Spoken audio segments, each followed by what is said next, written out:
Jempol dimanapun Anda berada, jumpa kembali di channel jempolindo.id. Salam sejahtera, Assalamualaikum warahmatullahi wabarakatuh. Saya berdoa semoga sahabat jempol semuanya senantiasa diberikan kemudahan rezeki, ketenangan lahir dan batin, kebahagiaan jiwa dan raga, dan senantiasa dilimpahkan barokah Allah Subhanahu wa Ta'ala. Mudah-mudahan juga mendapatkan syafaat Rasulullah Muhammad SAW. Belakangan tentu banyak pertanyaan yang muncul di permukaan, baik oleh netizen ataupun masyarakat pada umumnya, tentang mengapa ya masih ada pengacara atau advokat atau penasihat hukum atau kuasa hukum yang membela orang yang bersalah. Seperti pada kasus pembunuhan berencana Brigadir Joshua Huta Barat,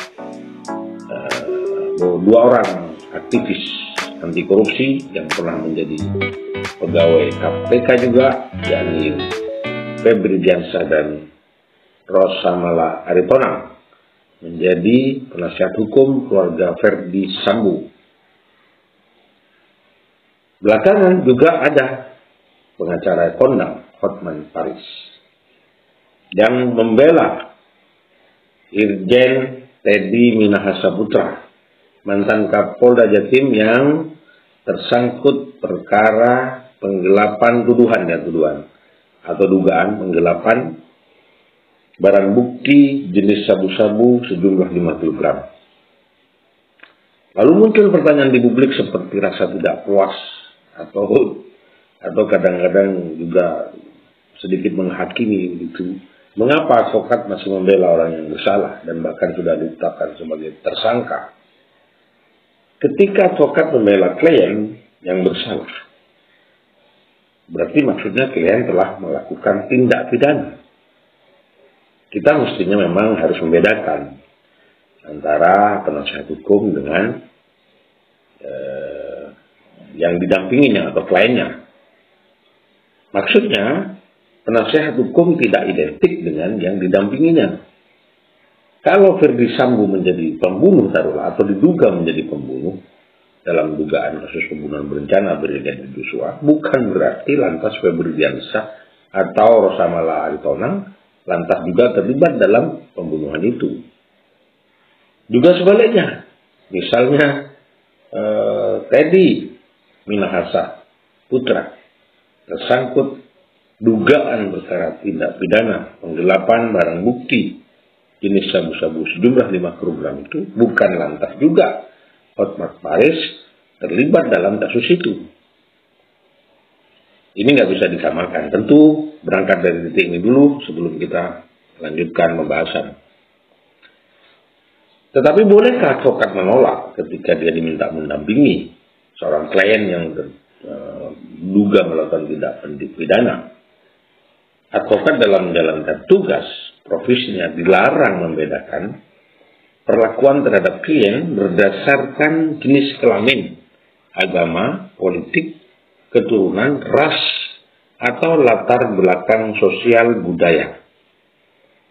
Akan tetapi, seorang advokat berhak untuk menolak pendampingan hukum kepada seorang klien dengan alasan tidak sesuai dengan keahliannya dan bertentangan dengan hati nuraninya. Tetapi tidak dapat menolak dengan alasan karena perbedaan agama, kepercayaan, suku, keturunan, jenis kelamin, keyakinan politik, dan kedudukan sosialnya. Itu tidak diperkenankan. Tetapi kalau alasannya memang karena dia bukan ahlinya di bidang itu atau karena memang bertentangan dengan nuraninya, boleh. Selain itu perlu dipahami bahwa dalam pasal 8 ayat 1 Undang-Undang nomor 48 tahun 2009 tentang kekuasaan kehakiman, Undang-Undang kekuasaan kehakiman, terdapat asas praduga tak bersalah yang dirumuskan sebagai berikut.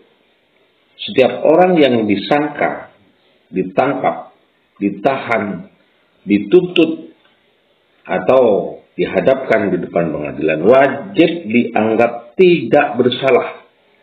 Jadi, sebelum ada putusan pengadilan yang menyatakan kesalahannya dan telah memperoleh kekuatan hukum tetap. Jadi tidak boleh kita kemudian memvonis seseorang telah melakukan kesalahan sebelum ada penetapan dari hakim. Artinya meskipun masyarakat menganggap seseorang klien atau seseorang yang sudah ditetapkan sebagai tersangka oleh kepolisian, didakwa juga oleh kejaksaan, dari advokat, dianggap advokat itu mendampingi orang yang belum tentu bersalah. Intinya, yang menentukan seorang bersalah atau tidak adalah hakim berdasarkan putusannya yang sudah inkrah. Selain itu dalam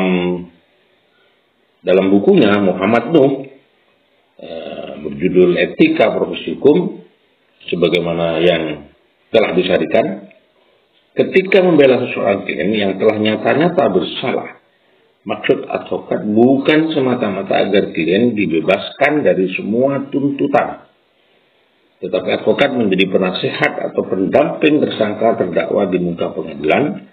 Mendampingi itu maksudnya agar hak-hak yang dimiliki tersangka terdakwa tidak dilanggar, karena tidak jarang seorang tersangka atau terdakwa diperlakukan semena-mena oleh oknum yang tidak bertanggung jawab. Ya, sebenarnya intinya adalah advokat itu memberikan pendampingan agar kliennya yang sudah ditetapkan sebagai tersangka itu masih mendapatkan hak-haknya di depan pengadilan, sehingga dapat dipahami bahwa advokat sebenarnya membela hak-hak klien dalam memberikan jasa hukum.